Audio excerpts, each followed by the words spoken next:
Welcome to the Well Seasoned Librarian Podcast. This is Season 4, Episode 5. Today my guest is Christy Denney. She is the author of the famous blog, The Girl Who Ate Everything. She has a new cookbook out called Scrumptious from The Girl Who Ate Everything, and it's a really wonderful cookbook. I've already started actually using it in preparing meals. I made a wonderful chicken lemon orzo soup with it, among other things, and my family's really loved my using the cookbook. They've really enjoyed the food from it. And likewise, her website has some really wonderful user-friendly recipes on it as well. Really enjoyed getting a chance to talk to Christy. She's a really down-to-earth, easy person to talk to, and I had a wonderful conversation. So without further ado, we're going to go ahead and go right to the conversation now. I'm talking with Christy Denney, the author of the website From the Girl Who Ate Everything and the new cookbook Scrumptious from the Girl Who Ate Everything. Welcome to the Well Seasoned Librarian Podcast. My name is Dean Jones. I'm the Well Seasoned Librarian, and today I'm honored to have on my podcast The Girl Who Ate Everything, Christy Denney, with her new book out, Scrumptious from the Girl Who Ate Everything. Christy, thank you for being on the show. Thank you for having me, Dean. Now, Christy, for our audience who are not familiar with you, although they should be because you're pretty popular out there on the internet, tell us a little bit about yourself. Okay, so I'm Christy Denney. I grew up in Mesa, Arizona. I'm the youngest of 10 kids. I went to Brigham Young University and got my degree in computer science, and I worked with the FBI and Secret Service for a little bit. Wow. And then I met my husband, we got married, and we moved to Miami, where he played for the Dolphins for 14 years. We have 5 kids. I wrote a cookbook in 2014, and I just released my second cookbook. So yeah. Well, thank you. Oh, I didn't know you worked for the FBI. That's pretty cool. That's not on the bio that I've seen. No, we worked with them. I wouldn't say I was we did all the cases with them. So yeah, it was forensic software. So that's still pretty cool. Okay, that's yeah, really it was interesting. I always tell my kids, you can't get away with anything, just so you know. I will find everything you've ever done. That's nice. So you're one of 10 siblings. I bet you got kind of hooked into help out with cooking a lot. Did that start you out cooking when you were young? Okay, so do you have siblings? Yes. How many do you have? I only have 2. 2. Okay. Yeah. So my brother, who's the oldest, he said, wow, you led a different life than I did, because as the baby of 10, I didn't really do anything. I just, people were taking care of me, and, so I honestly didn't help that much. I know that sounds crazy, but I didn't really start cooking till I got married and had to feed my husband, this big, huge guy. So. Wow, that's good, because your work is so amazing, and like it almost speaks to like a chef's background. So when did you get started cooking, and when did you decide you wanted to kind of turn this into kind of a career thing? Okay, so in 2008, my sister passed away suddenly from a blood clot in her lungs. Oh, and sorry. My family was in Arizona. Thank you. Sorry. My family was in Arizona grieving all together, and I was in Florida, thousands of miles away. And I was just having a hard time kind of finding my peace and comfort. And I remember I made this cherry cheese pie that my sisters and I used to always eat together at Thanksgiving. We would hide in the corner, and we'd only have a fork, no plates, and we would hide it from the boys, the brothers. And so I made that pie, and I felt what I can only describe as a warm hug. I just felt comfort and peace. And that's when that month was the month I decided to start my blog, because I wanted to create recipes that people had that kind of connection with and memory with. Wow, and it really took off. I mean, your blog is amazing. Not just the content is excellent. You've got amazing stuff for anybody that really wants to put together something wonderful for their family, but also it's well produced. It's a beautiful site. It's very well done. Oh, thank you. I appreciate that.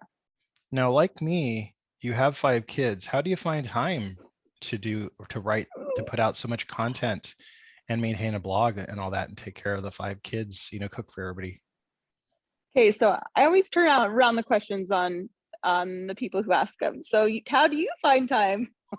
We scramble madly. That's how we do it. Between my wife and I, she's a librarian too. So we we just scramble like ants, and we do everything with baling. Everything's held together with baling wire, as they say. So it's like what's the age range on yours? we have God now 13 to 27. Wow. So kind of Okay, a you might be a teenage expert. Tell me the no. tips. No, we're looking to find out tips from other experts. We have no idea what we're doing. Oh, come on. You've made it through for a couple of years. So my oldest is 16. So we are just kind of in the middle of that. He's dating, driving, it's terrifying. And then my youngest is 8. So I have 3 boys and then 2 girls. And so, I was doing everything in the margins in the beginning, to be honest. I was doing it during nap time, and I'm a night owl. So I stay up late, and that's when I get a lot of things done and my creative juices flow. And a lot of people told me, if you do your work in the margins, you're going to have marginal success. But for me, I knew I was in it for the long haul. And so for me, that's what's worked for me so that I could maintain my kids as a priority. And, everyone has their own things. Some people maybe have help and get it done during the day. I mean, I obviously have to shoot pictures during the day just because that's when the light is good, but that doesn't take that long. So for me, that's what worked for me and my family. And, I think it's okay. A lot of my friends are burnt out because they just hit it so hard, so many hours a day. But I think because I've done it this way, I've been able to do it for a long time. I think it's really hard now, especially for parents with big families, because the quarantine keeps us all at home, and it's like living in a submarine now.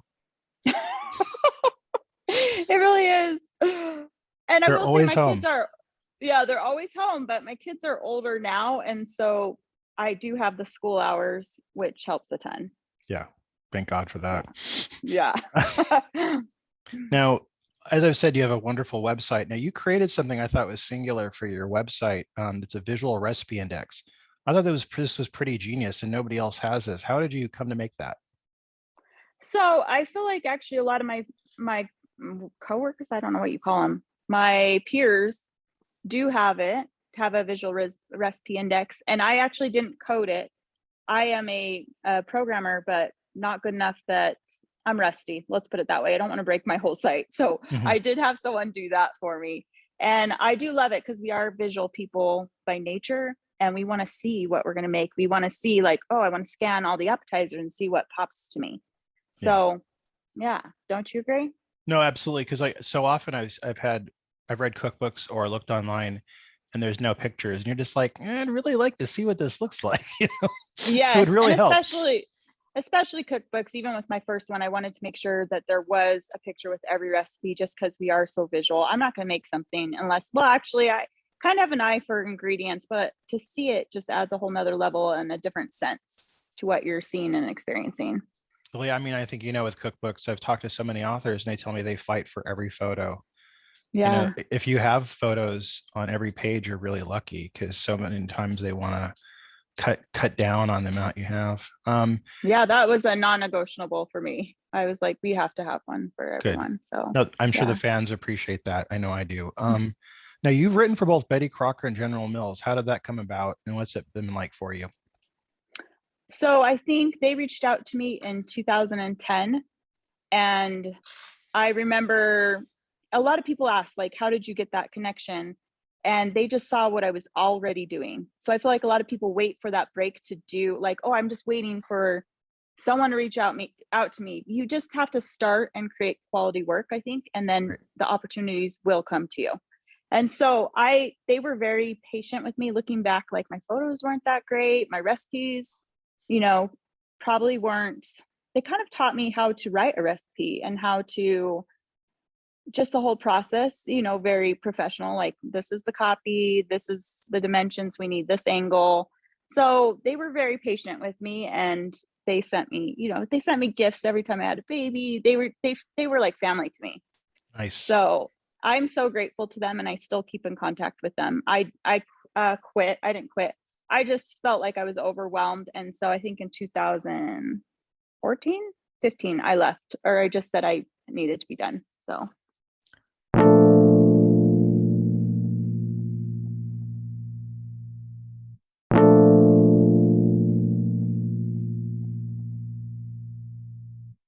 Now, how did you come to write your second cookbook, Scrumptious, from the girl who ate everything? How did that come about?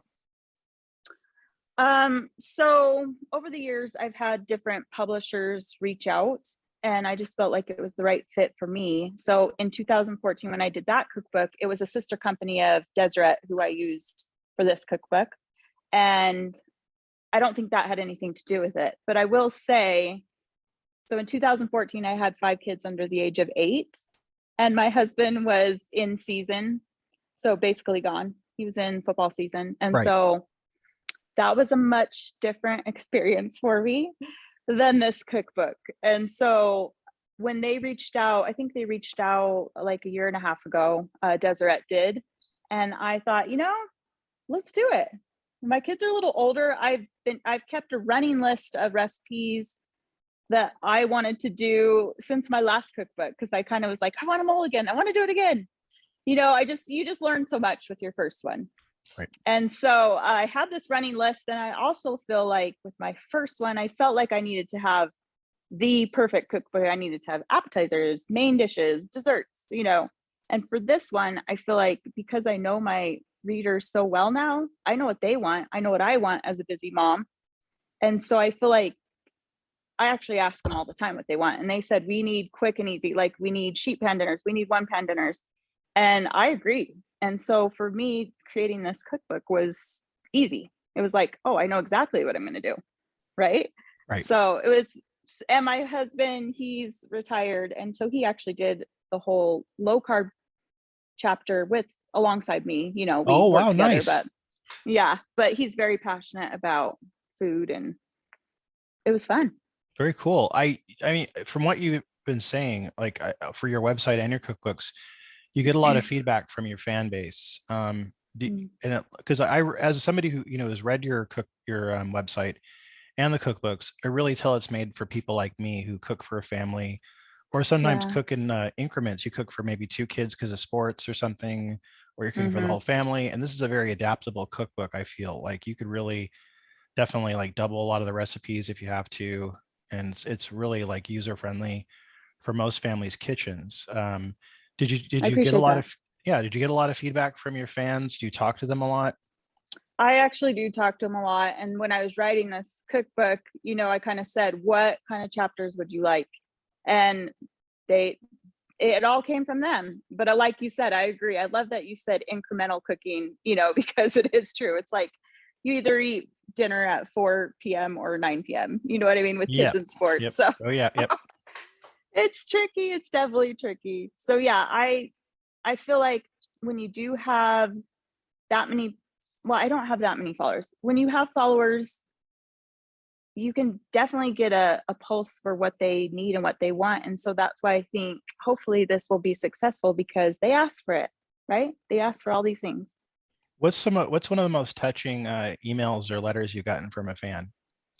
Oh my gosh.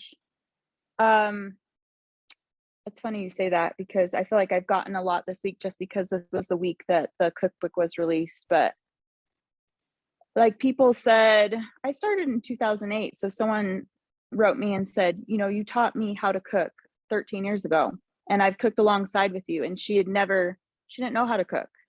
And now she's married and has a family. Back then she was just a college kid. So I don't know. So stories like that just make me feel like anyone can cook. I know that, but a lot of people don't believe they can. And so that made me feel pretty good. Yeah, I mean, I was looking at some of the reviews on Amazon and Goodreads, and it's just chock full of glowing reviews. It's all 100% positive.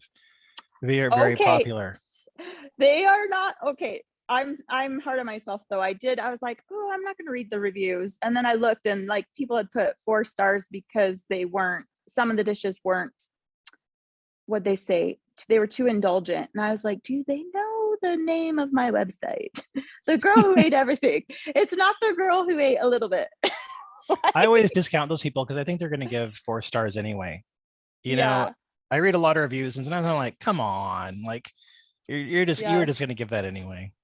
Oh, well, over the years, you definitely get a thick skin. I mean, I've had people say, you ruined my Christmas because I made your sugar cookies, but I did replace the sugar with such and such. And it was like, and I ruined your Christmas. So I'm sorry. I'm always like, well, maybe try it the way it's written. I always try to be nice, but.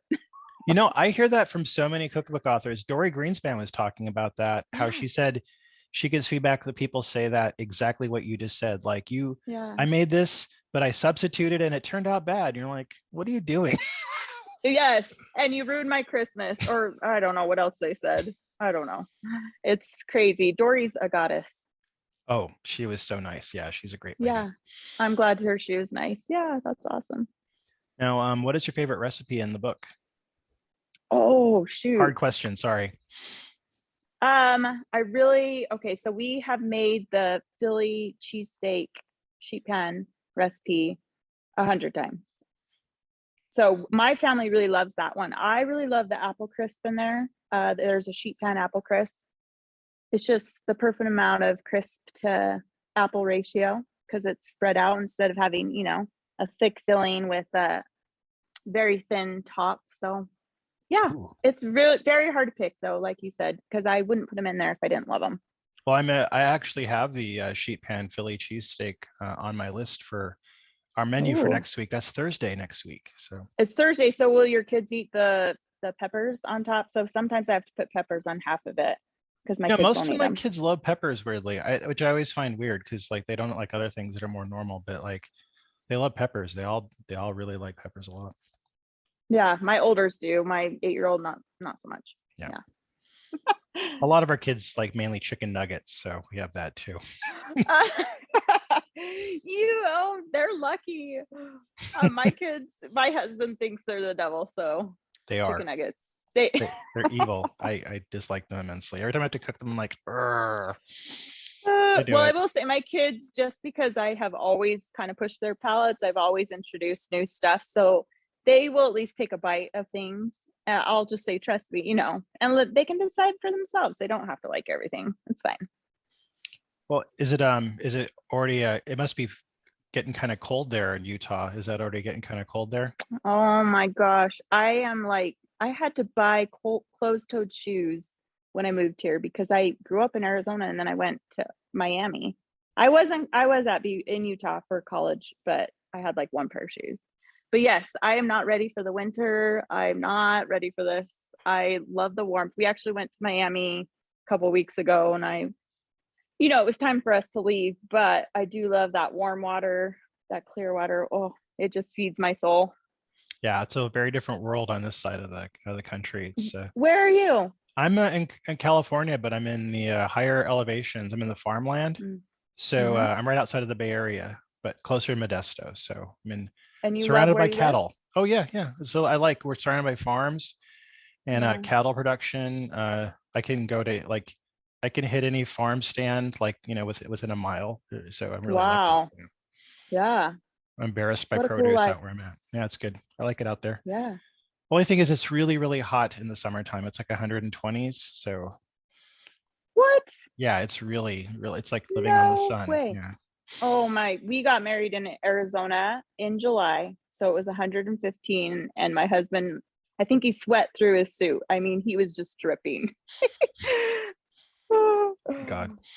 Yeah. Well, I really want to thank you for being on the podcast. I've loved getting a chance to talk to you, and I really enjoy your cookbook. Scrumptious is a really wonderful cookbook, and you should be very proud. Thank you. I can tell you're being sincere when you say that, so I really appreciate that. Oh yeah, it's funny because I was talking to another author, and I'm like, I use your cookbook all the time, and I don't think that she really believed me. I'm like, no, I literally, it's one of the cookbooks. You have cookbooks that you have in the library of your house, and then you have cookbooks that you have in the kitchen. And your cookbook is one I'll have in the kitchen because I'm using it. So it's always going to kind of stay in the kitchen with like coupons as bookmarks and stuff like that. That's awesome. What a compliment. That's great. No, I feel like I can read people pretty well and I can tell you're sincere. So I appreciate that. Oh, thank you. I really enjoy getting a chance to talk to you. Thank you for being on the podcast. I appreciate it. Thanks for having me. Okay.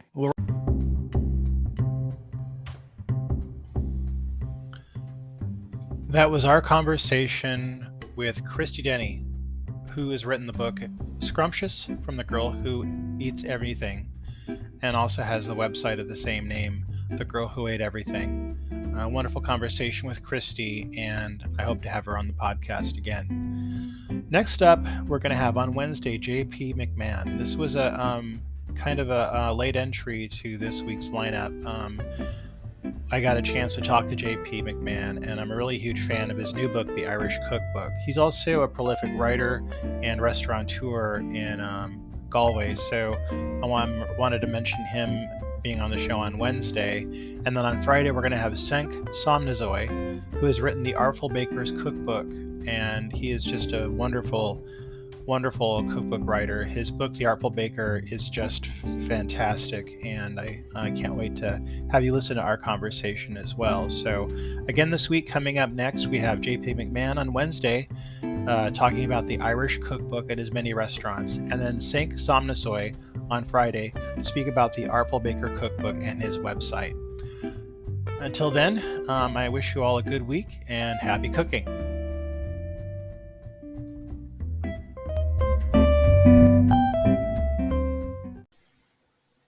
If you like my podcast and want to contribute, we have a link on the website information where we have the bios for our guests, and you can contribute to Buy Me a Coffee, which is a website that you can basically give tips to the host of podcasts and other platforms if you like.